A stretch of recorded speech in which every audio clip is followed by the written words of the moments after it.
আসসালামু আলাইকুম রহমতুল্লাহি ওয়া বারাকাতুহু। প্রিয় দর্শক বন্ধুরা, আশা করি আপনারা সকলে ভালো আছেন।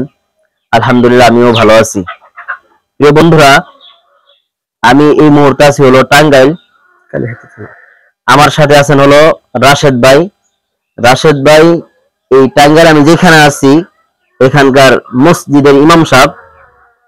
আমি রাশেদ ভাইয়ের কাছে এখন জিজ্ঞাসা করব যে আমরা কোন ঠিকানার মধ্যে আছি। রাশেদ ভাই, আমরা যেখানে আছি এই থানার নাম কি? এই থানার নাম কালিহাতি থানা, টাঙ্গাইল কালিহাতি থানা।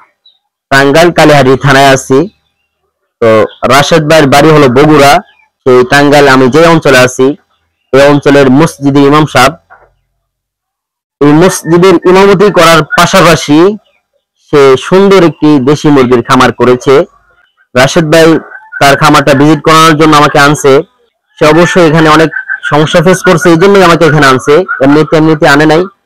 তো কি সমস্যাগুলো ফেস করছে, কি জন্য আমাকে এখানে আনছে, আপনাদেরকে আমি জানাবো। রাশেদ ভাইয়ের মুখ থেকে আপনারা শুনতে পারবেন ইনশাআল্লাহ কি কি সমস্যা তার হয়েছে। রাশেদ ভাইকে আমাকে দেন।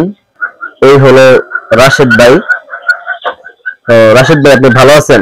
আলহামদুলিল্লাহ, আপনি কেমন আছেন? আলহামদুলিল্লাহ ভাই, আল্লাহ শুকর, আপনাদের দোয়ায় ভালো আছি, আল্লাহ ভালো রাখছেন।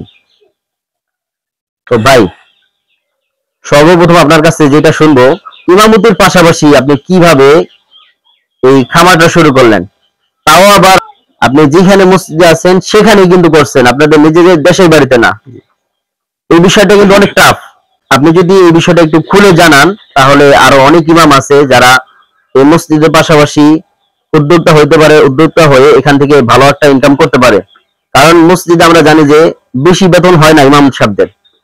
তো আমার ব্যক্তিগত দিক থেকে আমি মনে করি যদি ইমাম সাহেবরা, আলেম ওলামারা, মাদ্রাসা শিক্ষকরা এই মাদ্রাসা মসজিদের চাকরির পাশাপাশি কোনো ব্যবসার সাথে জড়িত থাকে তাহলে এটা অনেক ভালো হয়। ব্যবসা করা সুন্নত, আর এই ব্যবসাটা যদি সঠিকভাবে করতে পারে তাহলে এই ব্যবসাটা কিন্তু আপনার নিজের সাংসারিক একটা ভালো সাপোর্ট দেয়। তো ভাই, আমি একটু বিস্তারিত আপনার কাছে শুনতে চাই, আপনি কিভাবে এই মসজিদের পাশাপাশি থেকে একটি দেশি মুরগির খামার শুরু করলেন। জি আলহামদুলিল্লাহ, আল্লাহ পাকের অশেষ দয়া মেহেরবানি, এই জন্য শুকরিয়া আলহামদুলিল্লাহ যে আল্লাহ পাক একটা ভালো উদ্যোগ নেওয়ার তৌফিক আমাকে দিছে। আসলে ভাই, আপনি যেটা বলছেন যে একজন ইমাম হয়ে দেশি মুরগির খামার, এটা কিভাবে করলাম, আসলে আমার যেটা খেয়াল সেটা হলো আলেম সর্বপর্যায়ে থাকা দরকার। সেই সাথে আমাদের মসজিদ কেন্দ্রিক যারা আমরা খেদমতে আছি, তো কিছু মুসল্লিদের, সবাই না, আবার কিছু মুসল্লির এরকম ধারণা যে ইমামরা আমাদের টাকার উপরে নির্ভরশীল, আলেমরা আমাদের টাকার উপরে নির্ভরশীল। তো এই জিনিসটা একদিক থেকে কেমন যেন মানে তাদের কাছে মাথা নথর মতো বোঝা যায়। তো আমরা তো আসলে মানে লিল্লাহিয়াতের উদ্দেশ্যে এই কাজগুলি করে থাকি, দাওয়াতের উদ্দেশ্যে এই ইবাদতটা করা। পাশাপাশি আমাদের পেটের চাহিদা, সাংসারিক চাহিদা, এটা পূরণের জন্য যে পরিমাণ হাদিয়া থেকে পাওয়া যায় সেটা যে আসলে হয়ে ওঠে না। আপনারা প্রত্যেকেই জানেন যে ইমামদের সে পরিমাণ আমাদের দেশে ওই পরিমাণ মর্যাদা নাই আর্থিকভাবে। তবে তারপরেও মাশাআল্লাহ অনেক অনেক অনেক জায়গায় ভালো আছে।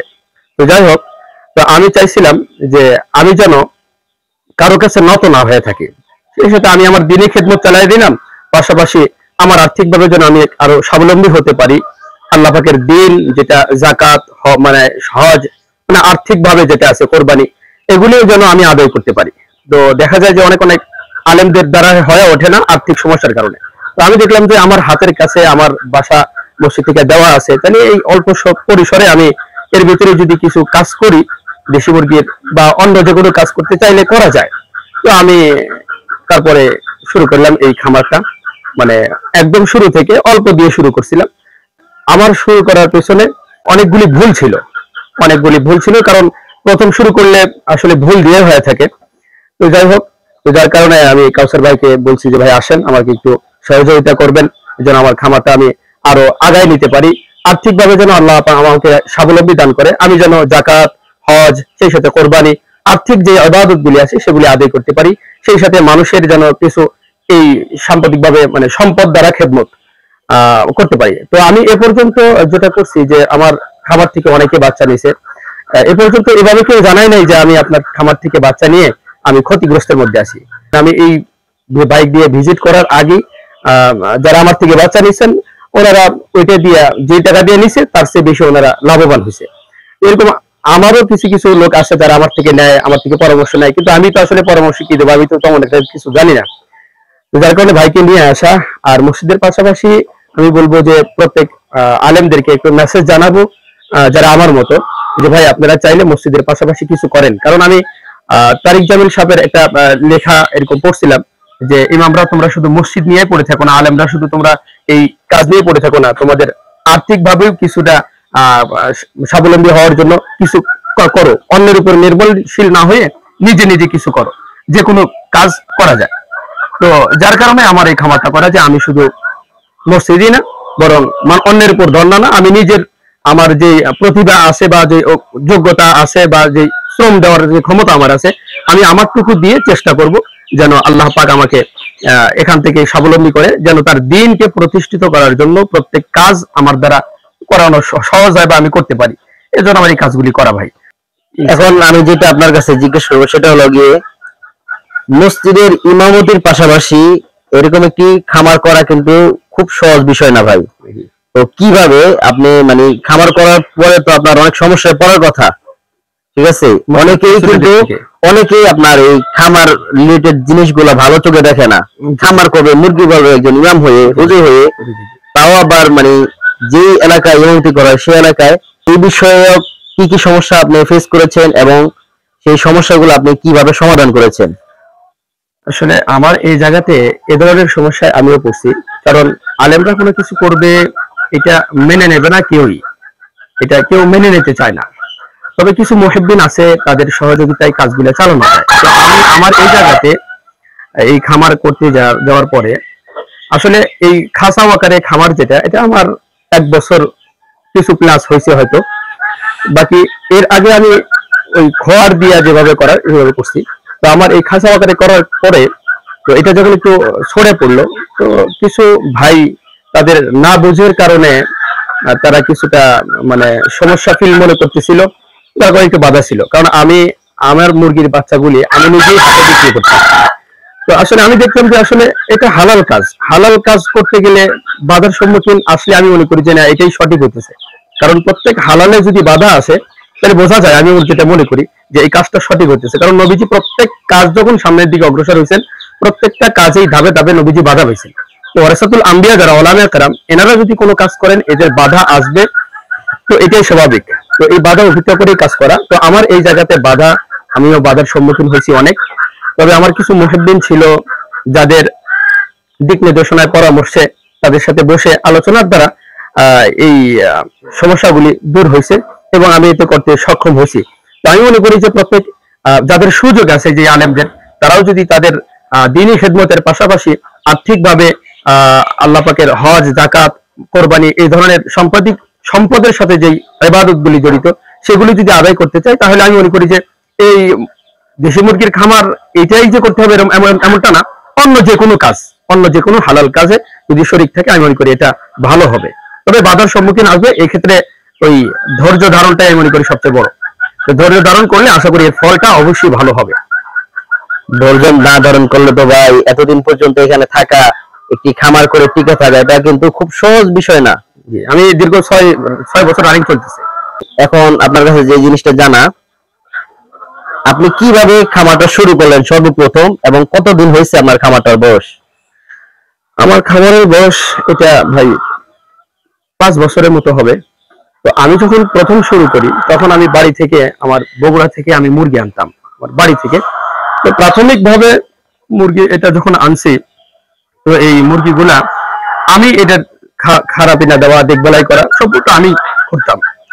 এই কুচো বসানো, বাচ্চা ফুটানো, এগুলো আমি প্রাথমিকভাবে করতাম। তো আমার আহলিয়া উনি এটাতে, আমার বাড়িওয়ালি উনি এটাতে তেমন একটা আগ্রহী প্রথমে ছিল না, কিন্তু পরবর্তীতে কেমনে কেমনে সময় পার হতে হতে দেখা গেছে যে উনি এটার প্রতি জড়িয়ে পড়ছে, আমি ব্যস্ততার কারণে এটা ছেড়ে দিছি। তো শেষ পরিসরে এমন হয়েছে যে এখন আমার পুরা খামারের কাজ আমার আহলিয়া করে থাকেন, আমি এর পরিষ্কার পরিচ্ছন্নতার কাজগুলি আমি করে থাকি। বাকি মেডিসিন দেওয়া, আমরা যতটুকু জানি এতটুকুতে মেডিসিন, খাবার উনি এটা বেশি সরবরাহ করে থাকে।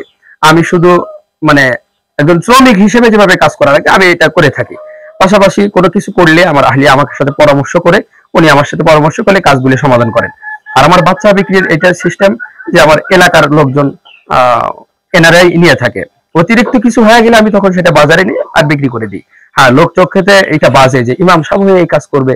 আসলে ভাই এটা হালাল জিনিস, আমি তো খারাপ উদ্দেশ্য করে নিই। আমার উদ্দেশ্য হলো যে আমি যেন সম্পদের সাথে যে ইবাদতগুলি জড়িত সেটা যেন আদায় করতে পারি, আর সেই সাথে মানুষের যেন খেদমত হয়, তাদের যেন মুরগি খাদ্যের চাহিদা যেটা এটাতেও কিছুটা যেন পূরণ হয় আর কি। এই ছিল ভাই। আলেম ওলামারা যেখানে হাত দেবে সেই জিনিসটাই কিন্তু সঠিকভাবে করবে, মানুষকে ঠকাবে না। অনেক আছে যারা মনে করেন যে চাই মানুষকে ঠকাইতে, তো আলেম যারা তারা তো ঠকাবে না, তাদের ভিতরে আল্লাহ তাআলা ভয় আছে। হয়তো দুই একজন করতে পারে, দুই একজন করলে তো সব আলেমরা আর এরকম হয় না। এখন যে জিনিসটা জানার সেটা হলো এই ফার্মিং করতে গিয়ে আপনি কি কি সমস্যা ফেস করছেন? হ্যাঁ, ফার্মিং করতে যায় আমি যে সমস্যাগুলোর সম্মুখীন হইতেছি সেটা হলো যে বাচ্চা ওঠা থেকে নিয়ে বলি। তো বাচ্চা ওঠার পরে দেখা গেছে আমি বাচ্চা যে পরিমাণ ওঠে সেই পরিমাণ টিকাইতে পারি না। যদি সাপোজ ধরি যে 80টা বাচ্চা উঠছে, তাহলে সেই জায়গায় আমার 50 থেকে 55 বাচ্চা আমি টিকাইতে পারি, বাকিগুলা মারা যায়।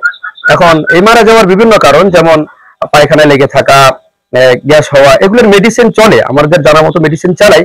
কিন্তু আমার মনে হয় যে আমি যে পরিমাণ বোর্ডিং করা দরকার, বোর্ডিংটা করা দরকার, তাপ তাদের সংগ্রহণ করা দরকার, বা তাদেরকে যেভাবে পর্যবেক্ষণ করা দরকার, আমার সেভাবে হয়ে ওঠে না। এটা আমার বাচ্চার সবচেয়ে বড় প্রবলেম, যে বাচ্চা আমি টিকাইতে পারি না তেমন একটা। আর সেই সাথে আমার বড় মুরগি যেটা, এগুলোরও কিছু না কিছু মানে রোগ থেকেই থাকে, যেমন ঠান্ডা, পায়খানা একটু সমস্যা। তো এগুলো মেডিসিন দিলে ক্লিয়ার হয়। আমার দু একটা মুরগির এরকম আছে এখনো, যে ঠান্ডার ভাবটা আছে। এক কথায় সমস্যা লেগেই থাকে। হ্যাঁ, সমস্যা লেগেই থাকে, ফেস করতেই থাকি। তো মুরগি পালন করতে গিয়ে ভাই আমি সবসময় একটা কথা বলি যে আপনার যদি 3টা জিনিস থাকে তাহলে আপনার মুরগি পালাটা সহজ। এর মধ্যে প্রথম যে বিষয়টা সেটা কিন্তু মেডিসিন নয়, প্রথম বিষয়টা আপনার ম্যানেজমেন্ট। জি, আমি এটা মনে করি। এরপরে গিয়ে হলো আপনার মেডিসিন। যদি আপনি ম্যানেজমেন্ট না জানেন তাহলে আপনি যদি বাজার থেকে মেডিসিনের দোকানও কিনে আনেন তাহলেও কিন্তু আপনার দ্বারা এই ফার্মিংটা কন্টিনিউ করা সম্ভব হবে না। ফার্মিং সেক্টরে আপনার 3টা অভিজ্ঞতা থাকতেই হবে। প্রথম অভিজ্ঞতা হলো আপনার খামারের ম্যানেজমেন্টটা সঠিকভাবে জানা, এরপর হলো আপনার মেডিসিন সম্পর্কে ধারণা থাকা, এর পরের বিষয় যেটা সেটা হলো আপনার বাজারটা ভালো পাওয়া।